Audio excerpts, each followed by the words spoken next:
आज की वीडियो में हम बीए फर्स्ट ईयर के सेकेंड सेमेस्टर में जो मनोविज्ञान का भी पेपर हुआ है, ये paper doctor Ram Manohar Lohia Awadh university Ayodhya के अंतर्गत ये पेपर हुआ है।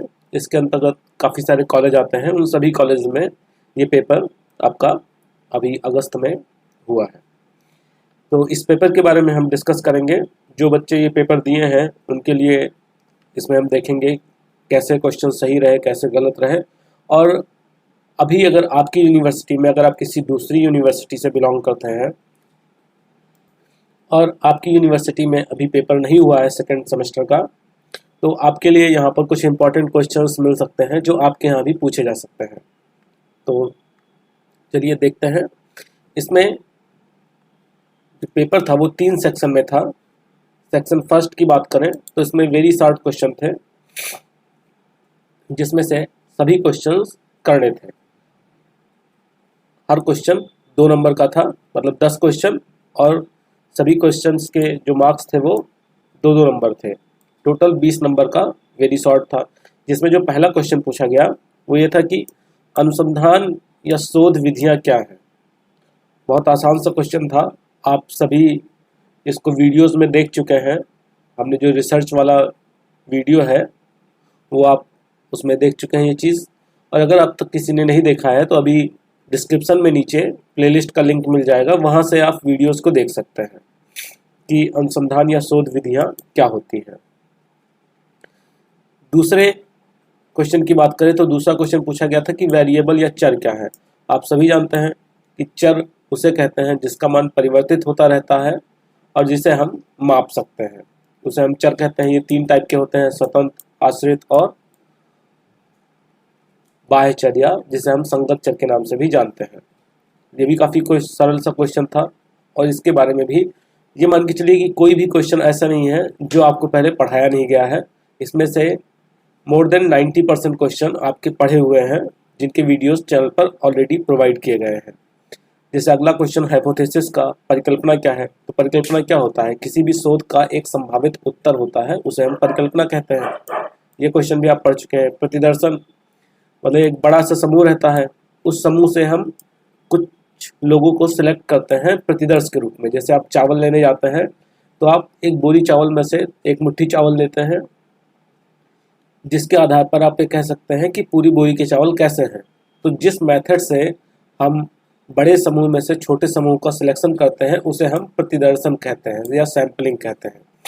मोड, ये केंद्रीय प्रवृत्ति का माप है।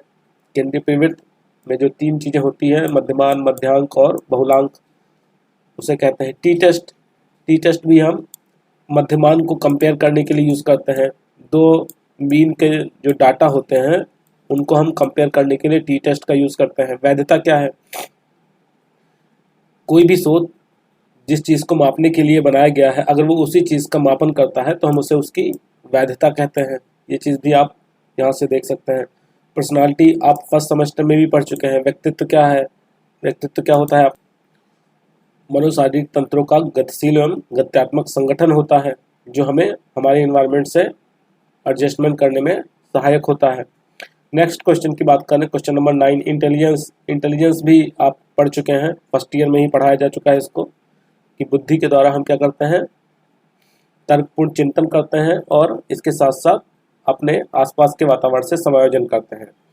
काई स्क्वायर के बारे में चैनल पर नहीं बताया गया है। ये एक क्वेश्चन ऐसा है जिसके बारे में अभी चैनल पे नहीं बताया गया था। तो काई स्क्वायर टेस्ट में क्या करते हैं हम, इसमें भी हम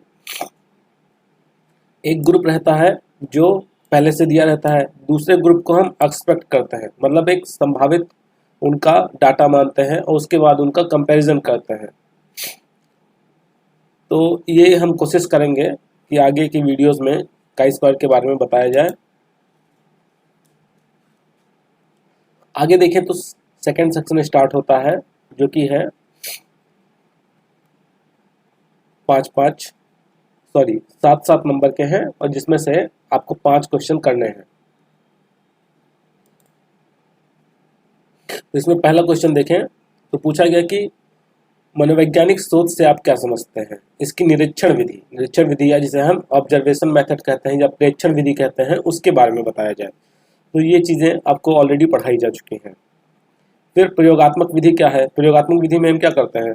प्रयोग करते हैं, कारण और प्रभाव का अध्ययन करते हैं। इसका एक उदाहरण देना है, आप कोई भी उदाहरण दे सकते हैं आराम से, जैसे योगा का मानसिक स्वास्थ्य पर प्रभाव या धूम्रपान का स्वास्थ्य पर प्रभाव। किसी भी तरीके से एक्सपेरिमेंटल मेथड का आप एग्जाम्पल देके ये चीज़ें कर सकते हैं। फिर नेक्स्ट क्वेश्चन, प्रतिदर्श क्या होता है? प्रतिदर्शन की कुछ महत्वपूर्ण विधियाँ, ये हम पढ़ ही चुके हैं। प्रतिदर्श सैंपल क्या होता है और सैंपल का सिलेक्शन किस माध्यम से होता है? प्रतिदर्शन, जिसमें प्रोबेबिलिटी सैंपलिंग आता है और नॉन प्रोबेबिलिटी सैंपलिंग, ये दोनों चीज़ें आती हैं। फिर प्रोबेबिलिटी के अलग टाइप्स होते हैं, वो सारी चीज़ें भी आपको चैनल पर बताई जा चुकी हैं। नेक्स्ट क्वेश्चन आपका, मनोवैज्ञानिक परीक्षण क्या है और एक अच्छे परीक्षण की क्या क्या मुख्य विशेषता होनी चाहिए? तो मनोवैज्ञानिक परीक्षण वो होता है जिसके द्वारा हम मनोवैज्ञानिक गुणों का मापन करते हैं। और अब इसकी क्वालिटी क्या होनी चाहिए? तो इसमें हम जिस चीज़ का मापन कर रहे हैं उसी चीज़ से संबंधित एकांश होने चाहिए। बहुत ज़्यादा एकांश ना हो कि जिससे आदमी बोर ना हो जाए। और इसके अलावा उसमें सब्जेक्टिविटी कम होनी चाहिए, ऑब्जेक्टिविटी ज़्यादा होनी चाहिए।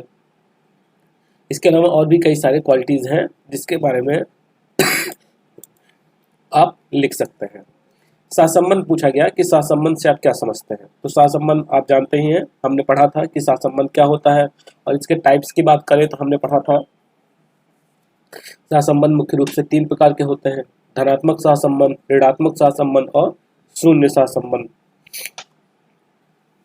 फिर सामान्य संभाव्यता वक्र, इसको हमने क्लास में पढ़ा था, इसकी वीडियोस नहीं है बट क्लास में इसके बारे में हमने पढ़ा था कि सामान्य संभाव्यता वक्र क्या होता है। नॉर्मल प्रोबेबिलिटी वक्र कर्व जो होता है एनपीसी, उसके बारे में।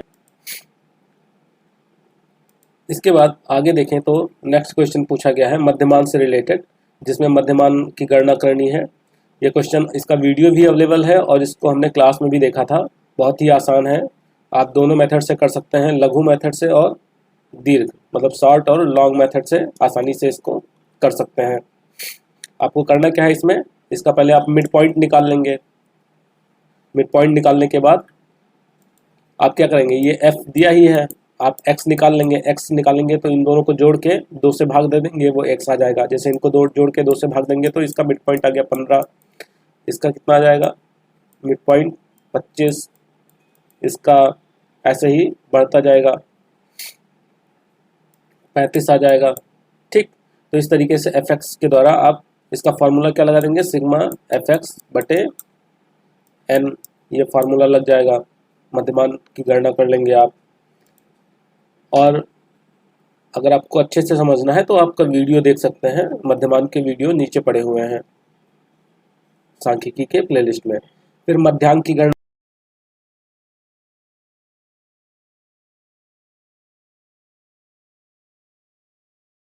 देखा जाए तो सेकेंड पार्ट में बी सेक्शन में टोटल आपसे पूछे गए 8 क्वेश्चन।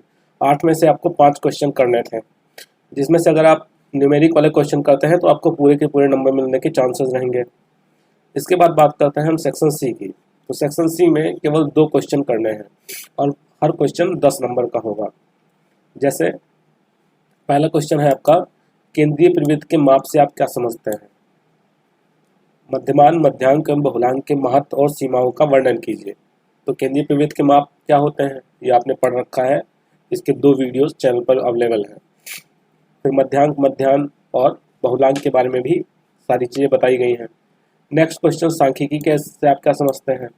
सांख्यिकी के महत्व और प्रकार के बारे में बताएं या इनकी सीमाओं के बारे में बताएं, इनकी क्या क्या लिमिट्स होती हैं, क्या क्या कमियां हैं उनके बारे में। इसके बाद पूछा गया कि आप प्रक्षेपण से क्या समझते हैं? जैसे जो प्रक्षेपी विधियां होती हैं मनोविज्ञान में, जिसमें हम व्यक्तित्व मापन के लिए यूज़ करते हैं, जैसे टीएटी हो गया, रोशार्क हो गया, तो ये सारी चीज़ों यहाँ पर बतानी थी आपको। फिर नेक्स्ट है फिर नेक्स्ट क्वेश्चन, ये सहसंबंध से रिलेटेड है और काफ़ी आसान है। इसमें आपको पियर्सन का स्पेरमैन का यहाँ पे आपको मेथड लगेगा, जो कि फॉर्मूला आप जानते ही हैं, 1 - 6 सिग्मा डी स्क्वायर बटे n into n square minus 1। ये आपका फॉर्मूला यहाँ पे लगेगा।